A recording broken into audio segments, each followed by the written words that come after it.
ជំរាបសួរបងប្អូនទាំងអស់គ្នាថ្ងៃនេះខ្ញុំសូមចែករំលែកនៅចំណេះដឹងមួយស្ដីអំពីកម្មវិធីដែលអាចឲ្យយើងត្រួតពិនិត្យអក្ខរាវិរុទ្ធភាសាខ្មែរបានអញ្ចឹងនេះគឺជាកម្មវិធី OpenOffice បាទអញ្ចឹងនៅក្នុងកម្មវិធី OpenOffice នេះគឺអាចឲ្យយើងបញ្ចូលនៅកម្មវិធីខ្មែរ Spelling Checker បាទអញ្ចឹងបន្ទាប់ពីយើងបញ្ចូលកម្មវិធីខ្មែរ Spelling Checker ហើយយើងអាច correct ពាក្យជាភាសាខ្មែរយើងដែលសរសេរខុសបានបាទអញ្ចឹងដូចអ្នកនរគ្នាកំពុងតែឃើញហើយនេះគឺជាភាសាខ្មែរមួយកថាខណ្ឌអូខេអញ្ចឹងអ្នកនរគ្នាឃើញពាក្យណាដែលមានបន្ទាត់គូពីក្រោមមានន័យថាគឺសរសេរខុសអូខេអញ្ចឹងកន្លែងក្នុងមួយកថាខណ្ឌនេះគឺយើងឃើញមានពាក្យពីរដែលមានគូបន្ទាត់ពីក្រោមគឺពាក្យស្កប់ពាណិជ្ជកម្មហើយនិងពាក្យបដិសេធអញ្ចឹងឥឡូវយើងមើលទាំងអស់គ្នាតាមរយៈកម្មវិធីនេះគឺយើងអាចចុច mouse ស្ដាំដើម្បីជ្រើសរើសយកពាក្យដែលត្រឹមត្រូវបានដូចដែលយើងប្រើនៅក្នុងភាសាអង់គ្លេសនៅក្នុងMicrosoft Word ផងដែរអូខេអញ្ចឹងយើងនឹងឃើញពាក្យដែលត្រឹមត្រូវស្កបព្រោះពាណិជ្ជកម្មនេះអញ្ចឹងយើងអាចចុច select យកពាក្យដែលត្រឹមត្រូវបន្តមកទៀតយើងមើលពាក្យបដិសេធបាទអញ្ចឹងបដិសេធ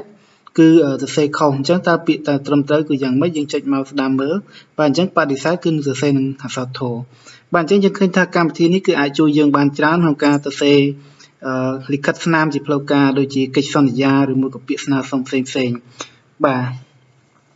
មួយវិញទៀតការប្រើប្រាស់កម្មវិធីនេះគឺជាការលើកស្ទួយនៅអក្សរសាស្ត្រជាតិយើងបានន័យថាយើងយកចិត្តទុកដាក់ក្នុងការសរសេរអក្សរឲ្យបាន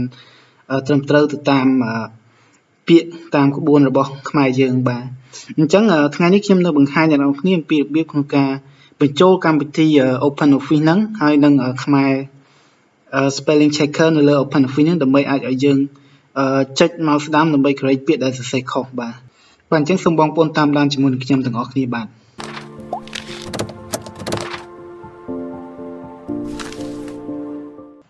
អញ្ចឹងដើម្បី install កម្មវិធី OpenOffice នៅលើ computer របស់យើងហ្នឹង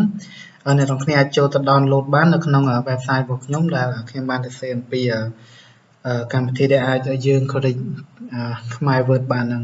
អូខេអញ្ចឹង website របស់ខ្ញុំគឺ camboinsider.com អូខេអញ្ចឹងនៅពេលដែលអ្នកចូលមកកាន់ website របស់ខ្ញុំហ្នឹងនឹងមានអត្ថបទមួយដែលនិយាយអំពីកម្មវិធីដែលអាច correct ភាសាខ្មែរនឹងបានអញ្ចឹងយើងចុចនៅលើអត្ថបទហ្នឹងមកតោះទៀតអ្នកនរគ្នានឹងមាន link សម្រាប់ download កម្មវិធី OpenOffice ហ្នឹងអូខេអញ្ចឹងកន្លែងនេះយើងឃើញមាន link ចំនួន3បាទអញ្ចឹងខ្ញុំសូមជម្រាបអ្នកទាំងអស់គ្នាបន្តិច link ទី1នេះគឺ download កម្មវិធី OpenOffice ហ្នឹងជាភាសាខ្មែរហើយទី2នេះគឺភាសាអង់គ្លេសមួយទៀតអ្នកនរគ្នាអាច download ភាសាផ្សេងversion ផ្សេងទៀតដូចជា version 4 version 3ហ្នឹងនៅក្នុង home page ហ្នឹងគឺយើងចុចកន្លែងនេះមកកន្លែង download page ហ្នឹងបាទអញ្ចឹងឥឡូវខ្ញុំចូលទៅកាន់ download page បាទអញ្ចឹងសប្តាហ៍ថ្ងៃនេះគឺ OpenOffice នេះចេញដល់ version 4.1.3 ហើយប៉ុន្តែខ្ញុំសូមឲ្យអ្នកនរគ្នានឹងគឺ download version 3.4.1 វិញដោយសារហេតុអីដោយសារខ្មែរ Spelling Checker ហ្នឹងគឺអត់ support ជាមួយនឹង version 4ចាប់ពី version 4ឡើងនេះទេអញ្ចឹងគឺវាអាចដំណើរការបានល្អទៅចំពោះ version 3.4 នេះតែប៉ុណ្ណឹងទេអូខេអញ្ចឹងឥឡូវនេះយើង download បើសិនជាអ្នកគ្នាប្រើ Windows download សម្រាប់ Windows មកហើយបើប្រើប្រាស់សម្រាប់ Mac OS ហ្នឹងអ្នកគ្នា download សម្រាប់ Mac OS ហ្នឹងចុះបាទអូខេឥឡូវនេះអញ្ចឹងយើង download សម្រាប់ Windows ហ្នឹងតោះបន្តិចយើង click download ពេលដែលយើង select version ហើយបើយើង select version 4គឺយើងអាច download តែម្ដងប៉ុន្តែបើយើង select version ចាស់គឺវាទៅកាន់គេហៅថា legacy page មានន័យថា page ដែលវាដូចជាភាពfile ពីមុនហ្នឹងអូខេអញ្ចឹងយើងចុចលើកន្លែងហ្នឹងមកតទៅទៀតវានឹងមកកាន់ page មួយសម្រាប់ download OpenOffice 3.4.1 ហ្នឹងអញ្ចឹងកន្លែងនេះមានភាសាច្រើនសម្រាប់ឲ្យយើង download អញ្ចឹងអ្នកនរគ្នាអាច download វាជាភាសាអង់គ្លេសដែលដល់ពេលដែលយើង install ហើយហ្នឹងគឺ interface វាបង្ហាញជាភាសាអង់គ្លេសហើយយើងអាច download វាជាភាសាខ្មែរនៅពេលដែលយើង install ហើយហ្នឹងគឺ menu ទាំងអស់គឺបង្ហាញជាភាសាខ្មែរអូខេអញ្ចឹងក្នុងករណីនេះខ្ញុំសូមលើកឧទាហរណ៍ក្នុងការដំឡើងកម្មវិធី OpenOffice ហ្នឹងជាភាសាខ្មែរអញ្ចឹងយើងអាចចុច download មកបាទនេះគឺសម្រាប់ Windows ភាសាខ្មែរយើងចុច download បាទអញ្ចឹងពេលដែលយើង click download វានឹងមកកាន់ website Softproc នេះ ហើយយើងរកចាំ5វិនាទីដើម្បី download automatic បាទអូខេអញ្ចឹងពេលនេះខ្ញុំនឹងចាប់តាម download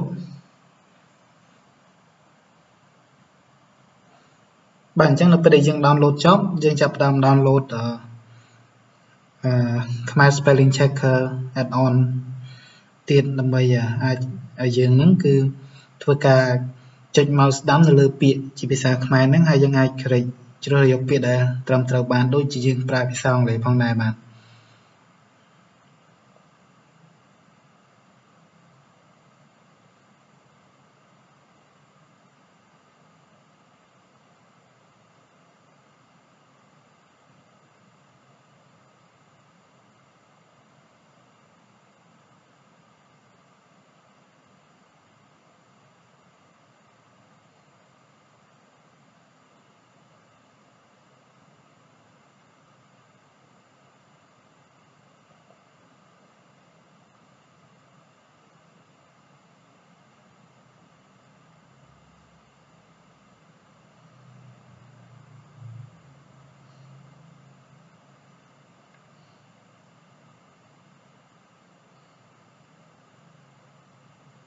អូខេអញ្ចឹងពេលនេះយើង download ចប់ហើយ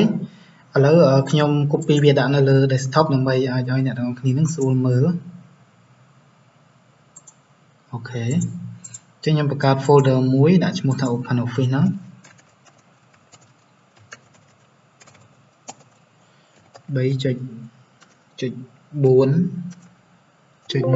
3.4.1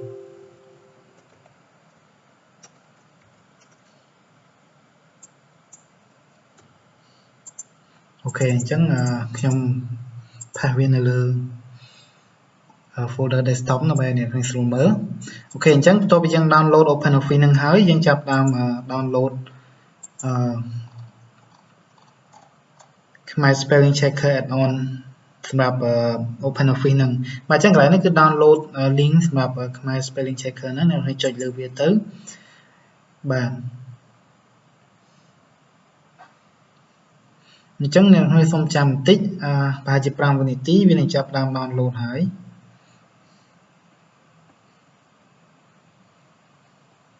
អូខេអញ្ចឹងពេលនេះវាចាប់ដើម download ហើយឥឡូវយើង view download បាទអញ្ចឹង download ហើយឥឡូវយើង show in folder អូខេអញ្ចឹងឥឡូវខ្ញុំ copy វាដាក់នៅលើ folder desktop របស់យើងហ្នឹងដើម្បីងាយស្រួលមើលអូខេបាទអញ្ចឹងឥឡូវយើងចាប់ផ្ដើមដំឡើងកម្មវិធី OpenOffice បាទយើង click លើវាទៅបាទបន្តទៀតយើង click next រហូតទៅបាទអញ្ចឹងកន្លែងយើង click next កន្លែងនេះយើងដាក់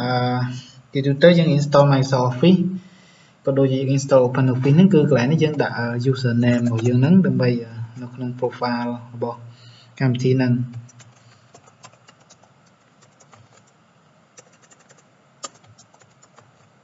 អូខេអញ្ចឹងឥឡូវខ្ញុំ click next បាទ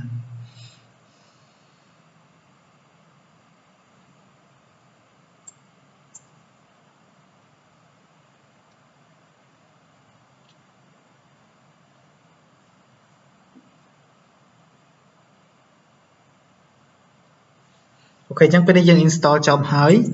យើង finish ទៅបន្តមកទៀតយើងចាប់ផ្ដើមចុចនៅលើ plugin របស់យើងហ្នឹងបាទអញ្ចឹងនៅពេលដែលយើងចុចលើ plugin របស់យើងហ្នឹងវានឹងចេញ pop up dialog មួយដែលនិយាយថាអ្នកហ៊ាននឹងតម្លើងផ្នែកបន្ថែមនៃកម្មវិធីត្រួតពិនិត្យអក្ខរាវិរុទ្ធរបស់សសឈនកបានន័យថាសមាគមសិភៅជាតិមុខនៅកម្ពុជាបាទអញ្ចឹងចុចយល់ព្រមដើម្បីបន្តការតម្លើងនិងចុចបោះបង់ដើម្បីចាក់ចេញអូខេអញ្ចឹងឥឡូវនេះយើងចុចយល់ព្រមបាទអញ្ចឹងឥឡូវយើងត្រូវ accept agreement term of use របស់គេហ្នឹងយើង scroll វាចុះមកក្រោមមកបន្តមកទៀតយើងនឹងអាចចុចយល់ព្រមបានហើយអូខេអញ្ចឹងពេលនេះគឺរួចរាល់ហើយយើងចុចបិទទៅបាទអញ្ចឹងនេះគឺជាកម្មវិធី OpenOffice Writer បាទវាមានលក្ខណៈដូចជា Microsoft Office Word បាទអញ្ចឹងអ្នកប្រហែលជាអាចចាំបានហើយនេះគឺដូច Microsoft Office Word 2003បាទអញ្ចឹងមែនតើគឺដូច Microsoft Word 2003ហ្នឹងទាំងស្រុងតែម្ដងបាទ ok អញ្ចឹងនៅពេលយើង install ចប់ហ្នឹងគឺនេះគឺជាកម្មវិធី OpenOffice ហ្នឹងនៅក្នុងកម្មវិធី OpenOffice ដូចជា Microsoft Office ដែរគឺមានកម្មវិធីវាតំបន់នេះគឺដូចជាយើងអាចប្រៀបថានឹងជាកម្មវិធី Microsoft Word ហើយសៀវភៅបញ្ជីនេះគឺ Excel ហើយការបង្ហាញនេះគឺ PowerPoint ចំណែកឯមូលដ្ឋានទិន្នន័យនេះគឺ Microsoft Access អូខេឥឡូវយើងសាកល្បង correct ពាក្យរបស់យើងហ្នឹងអូខេអញ្ចឹងឥឡូវយើងសាកល្បងមើលឧទាហរណ៍យើងសរសេរពាក្យថាអក្ខរាវិរុទ្ធអក្ខរាវិរុទ្ធតែពិតខ្ញុំអត់ច្បាស់ទេអូខេឥឡូវយើងចុច mouse ស្ដាំបន្តមកទៀតវានឹងមានពាក្យអក្ខរាវិរុទ្ធមួយដែលត្រឹមត្រូវអូខេបាទអញ្ចឹងឃើញថាក្នុងការសរសេរអត្ថបទលិខិតស្នាមផ្សេងៗដូចជាកិច្ចសន្យាឬមួយក៏កិច្ចការស្រាវជ្រាវផ្សេងៗដែលយើងធ្វើនៅសាលាហើយយើងសរសេរវាជាភាសាខ្មែរគឺថាការសរសេរអក្សរឲ្យបានត្រឹមត្រូវសពគ្រប់ជ្រុងជ្រោយវាគឺជាការមួយដែលបញ្ជាក់ថាយើងយកចិត្តទុកដាក់ក្នុងការប្រើប្រាស់ពាក្យភាសាជាតិរបស់យើងបាទមានន័យថាយើងលើកស្ទួយភាសាជាតិរបស់យើងផងដែរអូខេអញ្ចឹងហើយខ្ញុំសំណូមពរឲ្យអ្នកទាំងអស់គ្នាបើសិនជាអាចប្រើប្រាស់កម្មវិធីហ្នឹងទៅដើម្បីសរសេរភាសាខ្មែរយើងហ្នឹងឲ្យមានភាពគេហៅថាត្រឹមត្រូវល្អបាទក្នុងការប្រើប្រាស់ពាក្យខ្មែរយើងហ្នឹងអូខេឥឡូវយើងសាកល្បងពាក្យផ្សេងទៀតឧទាហរណ៍ថាពាក្យថារដ្ឋបវេនីអូខេ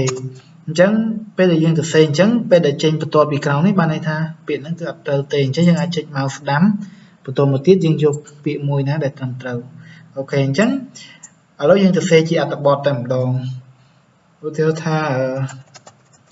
ជំរាបសួរ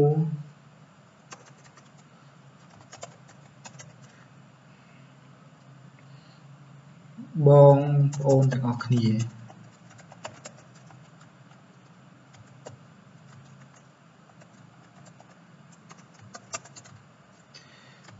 អូខេអញ្ចឹងយើងឃើញថាពាក្យជំរាបសួរនេះគឺសរសេរខុសអញ្ចឹងពាក្យដែលត្រូវគឺជំរាបសួរមានអក្សររអូខេអញ្ចឹងសូមជម្រាបផងដែរអ្នកនរគ្នាប្រហែលជាចាប់អារម្មណ៍ហើយនៅពេលដែលយើងសរសេរអត្ថបទជាភាសាខ្មែរនៅពេលដែលយើងចុច space គឺអត់មានឃើញប្រែប្រួលអីទេមានន័យថាបើយើងចង់ដកឃ្លាទោះតែចុច space តាមពិតទៅគឺនៅពេលដែលយើងចុច space ហ្នឹងគឺការសញ្ញាដកឃ្លាហើយប៉ុន្តែគឺជាសញ្ញាដកឃ្លាដែលមើលមិនឃើញមានន័យថាគេប្រើប្រាស់ space ដកឃ្លាមើលមិនឃើញហ្នឹងដើម្បី split word ភាសាខ្មែររបស់យើងហ្នឹងឲ្យដាច់ពីគ្នាមួយពាក្យដើម្បីអាចឲ្យ machine system ហ្នឹងគឺកំណត់ពាក្យណាមួយខុសឬត្រូវបានអូខេអញ្ចឹងមិនមែនតែភាសាខ្មែរទេសូម្បីតែភាសាអង់គ្លេសក៏ដោយបើសិនអ្នកនរគ្នាសរសេរជាប់គ្នាមួយបន្ទាត់ដែលអត់មានដកឃ្លាអ្នកនរគ្នាក៏មិនអាចចុច mouse ស្ដាំហើយ correct ពាក្យណាមួយបានដែរទោះបីយើងចុចដកឃ្លាមួយពាក្យប៉ុន្តែដោយសាររចនាប័ទ្មនៃការសរសេរភាសាអង់គ្លេសគឺយើងសរសេរដកឃ្លាគ្រប់ពាក្យទាំងអស់ចំពោះភាសាខ្មែរគឺអត់ទេយើងដកឃ្លាតែល្បះឬមួយក៏ប្រយោគឬព្យាង្គណាមតែប៉ុណ្ណោះទេប៉ុន្តែបើយើងធ្វើបែបនេះម៉ាស៊ីនមិនអាចមើលដឹងថាពាក្យណាមួយខុសឬត្រូវទេលុះត្រាតែយើងចុចដកឃ្លាអញ្ចឹងហើយទើបអ្នកបង្កើត keyboard ខ្មែរយើងនឹងបង្កើត space មាន2បាទគឺ space 1គឺចុច space space ហ្នឹងគឺដកឃ្លាដែលយើងមើលឃើញផងហើយ system ដឹងថាដកឃ្លាដែរហើយមួយទៀតគឺយើងចុច space ធម្មតាហ្នឹងគឺដកឃ្លាហើយប៉ុន្តែយើងមើលអត់ឃើញទេប៉ុន្តែម៉ាស៊ីនអាចកំណត់បានថាយើងបានដកឃ្លាហើយអូខេអញ្ចឹងខ្ញុំសូមអរគុណច្រើនចំពោះការទស្សនាវីដេអូមួយនេះហើយខ្ញុំសង្ឃឹមថាតាមរយៈការធ្វើវីដេអូមួយនេះអាចជួយឲ្យបងប្អូនទាំងអស់គ្នាងាយស្រួលក្នុងការវាអត្ថបទជាភាសាខ្មែរឲ្យបានត្រឹមត្រូវល្អហើយមួយទៀតខ្ញុំសង្ឃឹមថាក៏អាចចូលរួមចំណែកក្នុងការអភិវឌ្ឍនិងលើកស្ទួយអក្សរសាស្ត្រជាតិយើងផងដែរបាទសូមអរគុណច្រើនចំពោះការទស្សនាហើយខ្ញុំសូមអនុពរអ្នកនរគ្នាមេត្តាជួយ like និង share វីដេអូនេះផងបាទហើយបើសិនជាអ្នកនរគ្នាចង់មើលវីដេអូថ្មីៗទាក់ទងនឹងចំណេះដឹងផ្សេងក្នុងការរស់នៅអ្នកនរគ្នាអាច subscribe ទៅលើ YouTube channel របស់ខ្ញុំដើម្បីទទួលបានវីដេអូថ្មីៗបាទសូមអរគុណបាទសូមជម្រាបលាបាទ